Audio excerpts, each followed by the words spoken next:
sometimes you might go through something only in order to be qualified to help somebody else later on. What you're going through has very little, if anything, to do with you.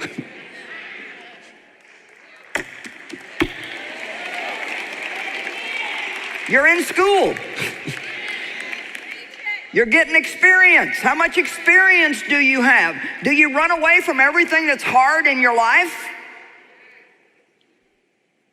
If you go to a church and you want to be the worship leader and they won't even let you sing in the choir, do you just leave and go to another church?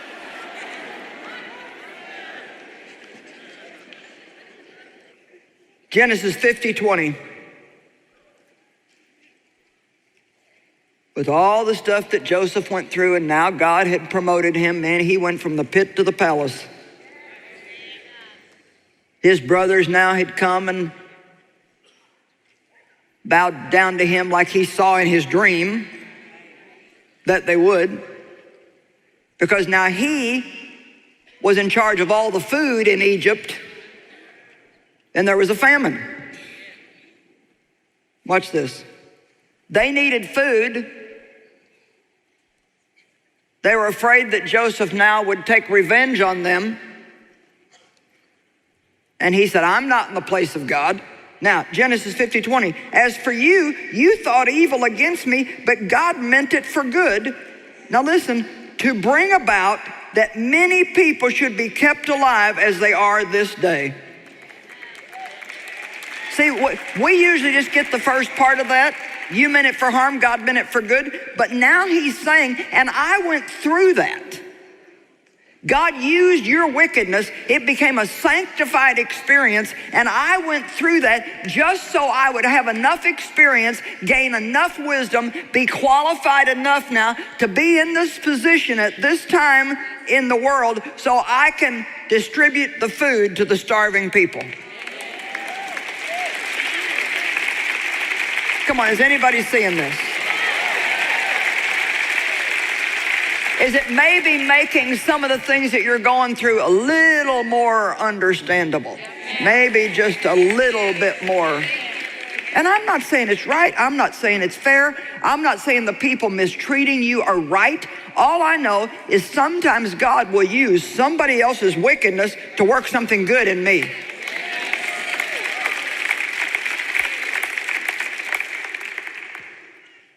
Come on, if you're going to get good at loving people, you got to have somebody to practice on.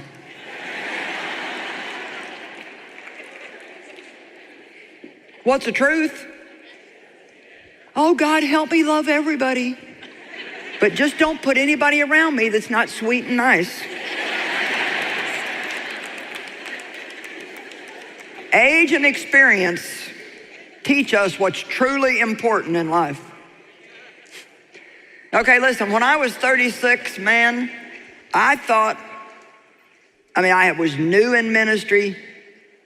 I was working at a church then. I was on the staff of this church in St. Louis, and it was small still, but it was growing real rapidly, and just a lot of great things were happening, and I just felt so important because I was on the staff. And I had a seat on the front row that had a sign with my name in it every week. Woo. And I remember, like, the few really important people, they had a parking place with their name on it. And oh my gosh, I was believing God for a parking place with my name on it. I'm just telling you the truth. When I look back now and I think of some of the things that I really used my faith for, Lord help us. And oh my, I remember the day that I got a parking place with my name on it. Woo! And it was only 2 spaces down from the pastor. Whoa! How important can you be? Well, now, probably when I came into this city, there were billboards with my name on it. And I didn't pay any attention to them, didn't see them. And even if I would have, it wouldn't have done one thing for me, because thank God now at 73, I know having my name on a parking place is not really all that important. Is anybody awake out there? But here's the thing. When we are insecure and trying to find our worth in things other than Christ, we love seeing our name on stuff. Yeah, I'm trying to, honey. Thank you. And boy, I tell you what, when I got to the point where I had my name on the seat, my name on the parking place, and my own office with my name on the door, and every Sunday my name was in the church bulletin. Woo, you just don't know how important I was.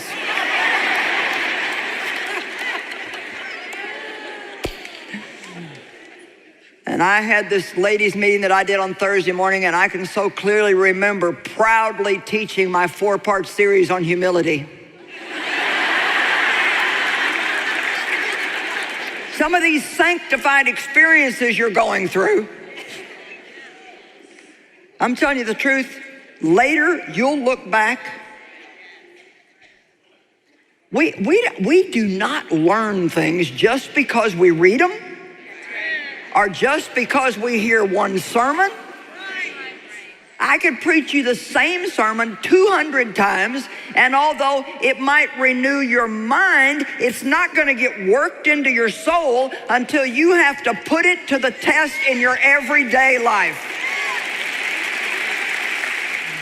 I'll tell you what, at 40, I must have thought that being right was the most important thing in the world, because I certainly engaged in many arguments trying to prove my point in every disagreement.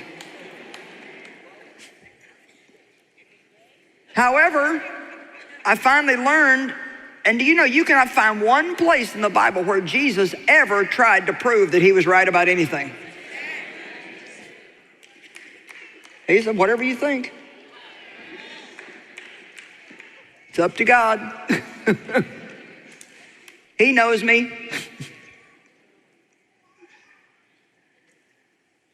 I started so many arguments and got into so much strife trying to prove I was right over some of the stupidest stuff.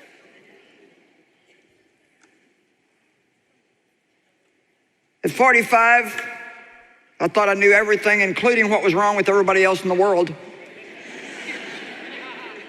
By 60, I finally realized I really didn't know much at all, and that my opinion about people was not even anything God was interested in. He really didn't care what I thought.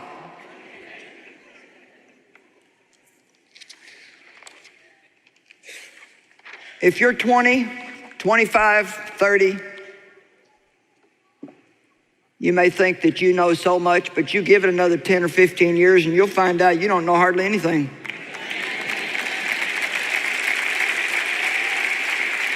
And I'm not trying to put anybody down. I'm just saying that you gotta have some time.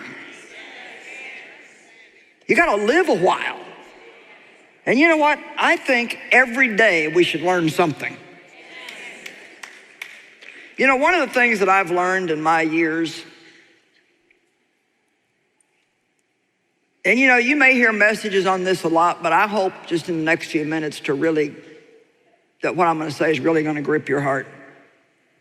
I have learned that forgiving people who hurt us is probably the most powerful and most spiritually mature thing that anybody can possibly do.